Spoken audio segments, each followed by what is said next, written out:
Hanuman junction బైపాస్లోని Tata Motors ఎదురుగా ఉన్న MD family restaurant and డాబాపై పోలీసులు రైడ్ నిర్వహించారు.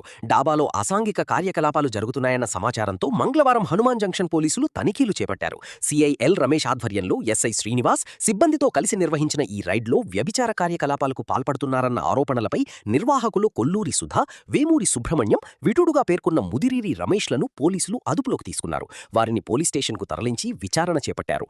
విచారణ అనంతరం ముగ్గురిని నూజివీడు కోర్టులో హాజరుపరచనున్నట్లు పోలీసులు తెలిపారు.